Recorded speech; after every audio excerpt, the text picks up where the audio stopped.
ঘাটালে ধীর গতিতে কমছে বন্যার জল। এখনো পর্যন্ত লক্ষাধিক মানুষ জলবন্দী। বিঘার পর বিঘা চাষের জমি জলের তলায়। বন্যা কবলিত ঘাটালে ডুবেছে পাকা বাড়ির একতলা। একাধিক জায়গায় বিদ্যুৎ বিচ্ছিন্ন। দেখা দিয়েছে পানীয় জলের সমস্যা।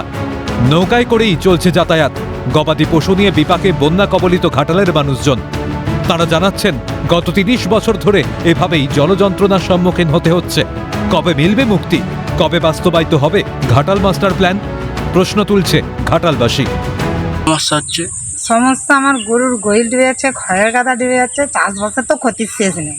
পাট ছিল 1.5 বিঘার মতন, ভাগে পাট, সে সমস্ত চলে গেছে। ঘাটালে আমি 30 বছর এসেছি বিয়ে থেকে, ততদিনই এরকম বন্যা। কবে মিলবে মুক্তি জল যন্ত্রণা থেকে? আমি জানিনি, বলছে মাস্টার প্ল্যান হবে, কবে হবে আমি তাও জানিনি।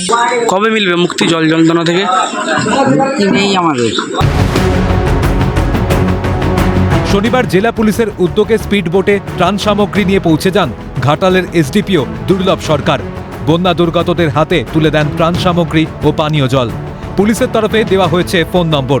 সমস্যায় পড়লে পুলিশকে জানানোর জন্য বলা হয়েছে এসডিপিও তরফে। বন্যার ভ্রুকুটি এই যাত্রায় কাটিয়ে ওঠা গিয়েছে বলেই মনে করছেন মহকুমা শাসক। এবার এলাকা পরিষ্কার পরিচ্ছন্ন করার পাশাপাশি টিউবওয়েলগুলো জীবাণুনাশক করা ও জলবাহিত রোগের হাত থেকে ঘাটালবাসীকে বাঁচাতে মেডিকেল ক্যাম্প করার দিকে জোর জেলা প্রশাসনের। রানীচক পয়েন্ট আছে, সেখানেও জল কমছে, যদিও রানীচক পয়েন্টে জল একটু হলেও বেশি আছে এখন, তবুও সেটা অনেকটা কমে গেছে। বন্দরের জলটা আস্তে আস্তে অনেক নিচে নেমে গেছে, স্বাভাবিক হচ্ছে। এই বাঁকার জল, বাঁকা শিলাবতীর যে বাঁকার জল, সেটি স্বাভাবিক হচ্ছে। কর্মী জলও আস্তে আস্তে জল কমছে। তো এই বন্যার যে বড় বন্যার ভ্রুকুটি ছিল, সেটা আশা করছি আমরা কাটিয়ে উঠতে পারলাম।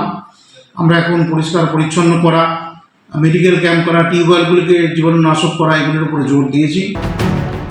প্রায় 12 থেকে 13 দিন জলমগ্ন। আর কতদিন এই দুর্ভোগ পোহাতে হবে? কবে আবার স্বাভাবিক ছন্দে ফিরবে ঘাটাল? শুরু প্রহর গোনা। অভিষেক চক্রবর্তীর রিপোর্ট, ক্যালকাটা নিউজ।